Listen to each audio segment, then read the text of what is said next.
নমস্কার বন্ধুরা, astrology update চ্যানেলে আপনাকে স্বাগত জানাই। স্বাস্থ্য ঠিক রাখতে বৃষ রাশির জাতক জাতিকারা কি খাওয়া উচিত আর কি খাওয়া উচিত নয়, আপনাদের ডায়েট চার্ট কিন্তু এক একজনের এক এক রকম হয়ে থাকে, কিন্তু সবার ডায়েট চার্ট কিন্তু সমান হয় না। তাই আপনার রাশির তারতম্য অনুযায়ী বা রাশির ভেদাভেদ অনুযায়ী কিন্তু ডায়েট চার্ট আলাদা আলাদা হয়। কারণ স্বাস্থ্যই আমাদের সম্পদ, আর এই ভালো স্বাস্থ্যের জন্য প্রয়োজন স্বাস্থ্যকর খাবার।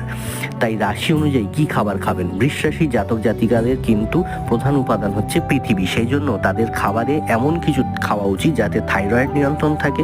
তাদের খাবারে একটু নুন বেশি দিলেও ভালো, কিন্তু ওজন এবং ডায়াবেটিস নিয়ন্ত্রণে রাখাও কিন্তু জরুরি। বৃষ রাশির জাতক জাতিকারা উপযোগী খাবার হিসাবে ক্যানবেরি, বিট, ফুলকপি, শশা, পালং শাক, পেঁয়াজ, কুমড়ো, বাদাম, বিনস এই ধরনের খাবার খাবেন। আর অবশ্যই দূরে রাখুন খুব বেশি মশলাদার খাবার, বেশি পরিমাণে কার্বোহাইড্রেট রয়েছে এমন কোনো খাবার, সেগুলো কিন্তু দূরে রাখুন। রেমেডি যদি ভালো লাগে নিশ্চয়ই লাইক, কমেন্ট, শেয়ার